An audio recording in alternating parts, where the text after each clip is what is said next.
আমাদের বিরোধী দলীয় নেতা চ্যালেঞ্জ করেছেন যে ইসলামিক ব্যাংক থেকে যে টাকাগুলো বের হয়েছে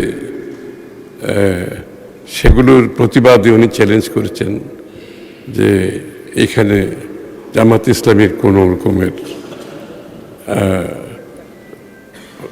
এর সাথে জড়িত না। উনি চ্যালেঞ্জ করেছেন, গোল্ড মেডেল দিতে বলেছেন।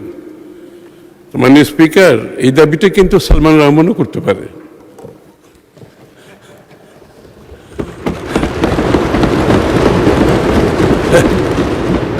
এই দাবিটা সালামও করতে পারে, কারণ তারা তো নিজের নামে কেউ টাকা নেয়নি, কেউ নিজের নামে টাকা নেয়নি। কারণ মাননীয় স্পিকার, বাংলাদেশ জাতীয়তাবাদী দল ফাইন্যান্সিয়াল ডিসিপ্লিনে কোনো কম্প্রোমাইজ করবে না, কোনো কম্প্রোমাইজ করবে না। এবং এটা বারবার আমাদের সরকার বারবার প্রমাণ করেছে এটা। এবং আমাদের ফাইন্যান্সিয়াল ডিসিপ্লিনের কারণে, প্রুডেন্সের কারণে বাংলাদেশের ইকোনমি বারবার ঘুরে দাঁড়িয়েছে। আজকে যে ভঙ্গুর অর্থনীতি আমরা হাতে নিয়েছি, এটাকে আমরা স্থিতিশীল এবং সমৃদ্ধির পথে নিয়ে যাওয়ার জন্য ফিনান্সিয়াল সেক্টরের গুরুত্ব যে কত, ফিনান্সিয়াল সেক্টরের যে গুরুত্বপূর্ণ, সেটা আমরা অক্ষর অক্ষরে বুঝি। এটা না বুঝার কোনো কারণ নেই। সুতরাং আপনারা নিশ্চিত থাকতে পারেন, ইসলামিক ব্যাংকের ভবিষ্যৎ বিএনপির হাতে খুবই সেফ, একেবারে নিশ্চিত থাকতে পারেন। হ্যাঁ হ্যাঁ, আপনারাই তো বলেছেন শহীদ যে এটা বিল করেছে, তাহলে তো আরো বেশি নিশ্চিত থাকবে, কোনো চিন্তার কোনো কারণ নাই।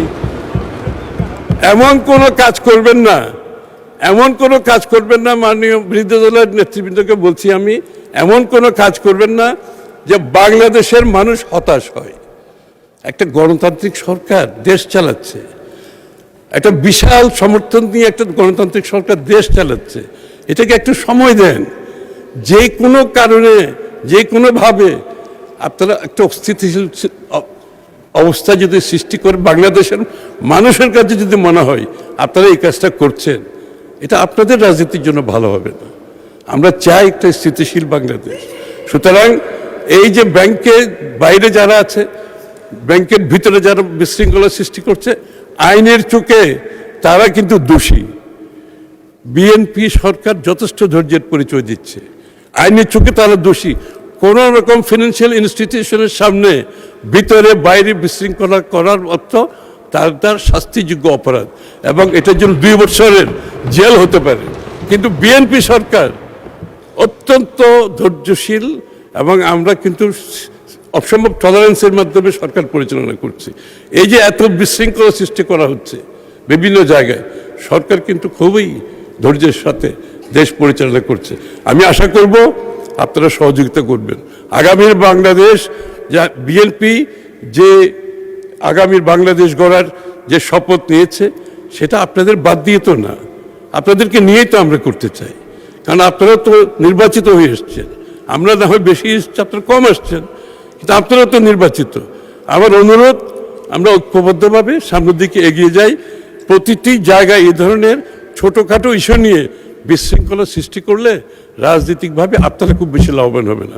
আপনাকে ধন্যবাদ মাননীয় স্পিকার।